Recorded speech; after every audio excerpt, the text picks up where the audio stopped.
Here's my audience.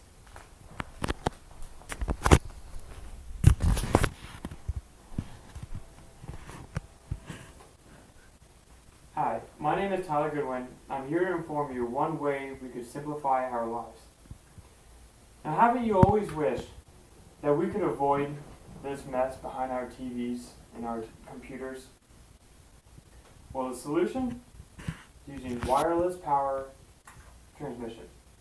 I know that looks dangerous, but it's not.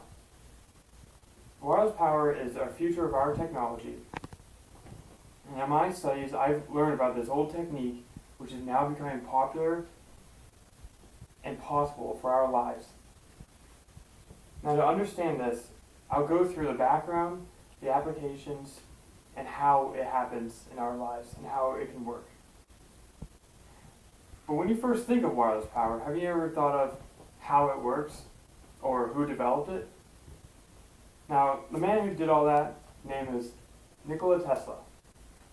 He was a futurist, an inventor, and who had an innovative imagination. And he imagined the world to have these giant towers, much like this one right here, spread across the country, distributing power wirelessly. Now, the reason why he developed wireless power is because he wanted to reduce the energy loss through the wires. Because reducing the energy loss makes everything more efficient. That's how our lives and how our society makes everything. We need everything more efficient. So when he developed this tower, he created a Tesla coil. But as he created a tower after that, the funding fell through and the whole idea fell through. But he still had his Tesla coil. Now, Tesla himself called this the apparatus for transmitting electricity. Now, what a Tesla coil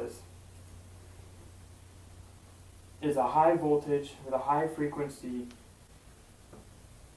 apparatus to send power wirelessly through the air. Now, how it works, you have an AC voltage. As you have an input current going in, it goes through a capacitor which holds the charge. Once the capacitor comes to full charge, it sends the current to a spark gap.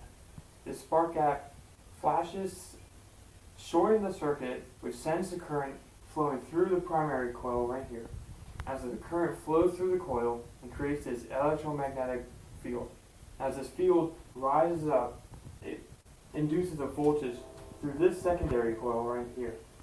As the voltage gets induced, it goes up and out of the apparatus for wireless power.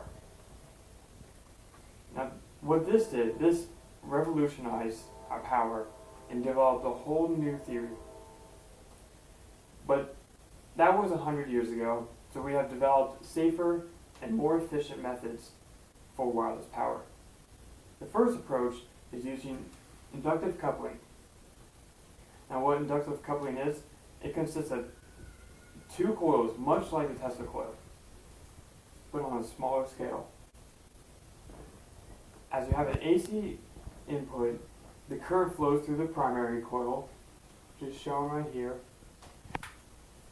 And as the current flows through the inductive coil, it creates the electromagnetic field, then sending the field out to the secondary coil, the receiver, which creates another voltage on the other side, which has the capabilities of charging a battery or a light bulb or charging a small device.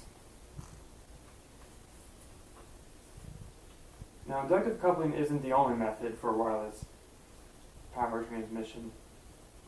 An alternative method is using resonant frequency. Now, resonant frequency is a new development which MIT researchers have found to work well. They use resonant frequency, which is the way an object naturally vibrates. And as this object vibrates, if you have an identical object, once the first one begins to vibrate at its resonant frequency, it causes the second one to vibrate at its resonant frequency. The resonant frequency is great for storing and transferring energy. So these MIT researchers took this idea and put it towards electromagnetic fields. And they developed this inductor ring, which is an inductor curved coil with two capacitor plates on each side to hold the charge. Now when you have a input for that, electricity flows through the coil. As the coil begins to vibrate at its resonant frequency, a nearby coil begins to vibrate. This, as they both become the resonant frequency, then the electricity can tunnel through the magnetic fields to the other object, the other receiver, then charging whatever is connected to a device. And this method is great for a room setting like this. It has about a 7-foot radius, so you can connect this receiving apparatus to a laptop, a light bulb, a lamp, a cell phone, anything, and it'll charge it. Now this isn't the only product that has been invented.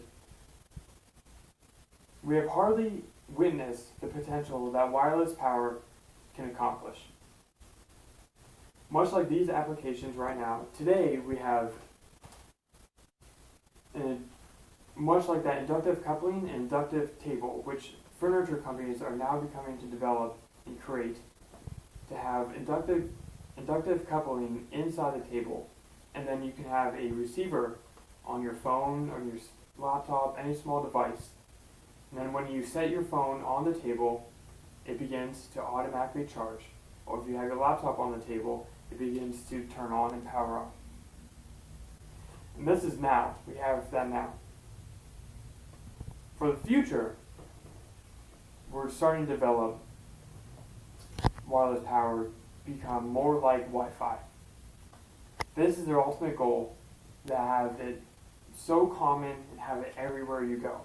Walking into your house, walking into any building, any Starbucks you go to, having wireless power right when you walk in, start charging your phone to never have a dead phone the next day.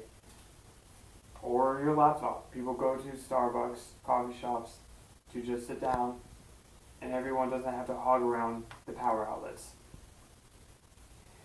And besides that, we can look towards other applications and use it for those, much like an all-electric battery-powered car. And we can have these power stations at every kind of parking spot, red lights, wherever you may sit down for a long time, or car stopping.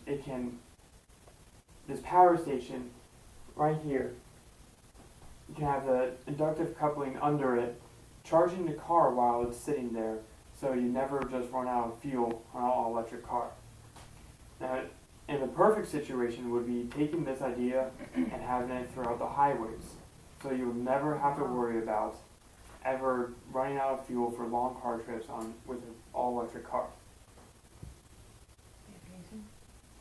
Now, in conclusion, we still have a long way with this wireless power, but it's still becoming possible. Just using this 100-year-old theory now still holds a lot of potential for our future. Thank you for listening.